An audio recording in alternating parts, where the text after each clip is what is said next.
The chilling warning came as the Kremlin expressed its frustration over Donald Trump's last-minute decision to cancel talks with Mr. Putin at the G20 summit in Argentina, where the two leaders were scheduled to discuss Washington's stance on the Intermediate-Range Nuclear Forces (INF) treaty.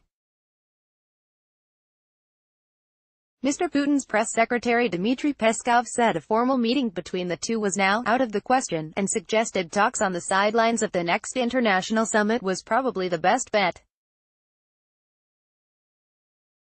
European territories will be in the crosshairs of our missiles, Dmitry Peskov Mr. Peskov said. We expected this meeting between Putin and Trump, who could have discussed the process and outline ways to a potential dialogue on that topic, but, regrettably, as you know, the meeting never took place. The Kremlin spokesman warned the consequences of Washington's withdrawal from the INF treaty would be very bad for European and global security.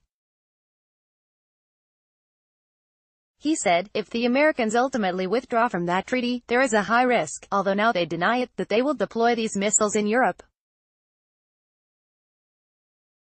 Russian anti-missile systems are being installed in Crimea. Image, Getty. Talks between Vladimir Putin and Donald Trump were called off at the last minute. Image, Getty. It means NATO's expansion towards our borders.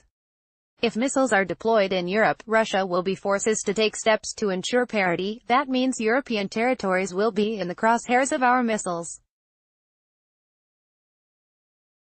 So, here we are back in the glorious 1970s. It is illogical. It is dangerous, as instead of discussing development goals, we will find ourselves back in a situation of armed confrontation. It is very bad, and that is why we are trying to initiate negotiations with the Americans, sending these or those signal to see no reciprocity, due to various reasons. Mr. Peskov warned it would be impossible to create an alternative to the INF treaty in the current political climate. He said, there is room for improving the document, but it can be improved only on the basis of something concrete, because in the current political situation it is next to impossible to produce such a complicated document. If it is leveled to the ground, it is possible to use it as a basis, but it is absolutely impossible to start from scratch. The best option is the U.S. non-withdrawal from the treaty. We can agree, so to say, with certain criticism of the U.S. side that Russia and the United States are not the only countries to have such missiles. Moreover, there is a range of countries where these missiles constitute the core of their arsenals. Naturally, it turns out in such conditions that Russia and the United States are bound by liabilities under this treaty while others continue to develop their arsenals. Russia is convinced the U.S. will deploy nuclear missiles in Europe once it leaves the INF treaty. Image, Getty. Mr. Peskov said Russia categorically denied U.S. allegations it was in regular violation of the INF treaty and insisted the U.S. had not been restricted by this treaty for quite a time with its development of unmanned aerial vehicles and deploying anti-missile systems in regions that can be used to launch small and intermediate-range missiles.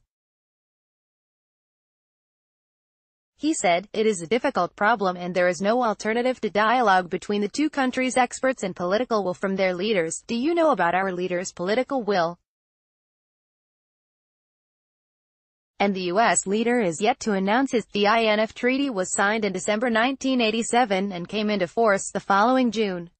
Mr. Trump said on October 20 that Washington would withdraw from the accord because Russia was violating the terms of the agreement.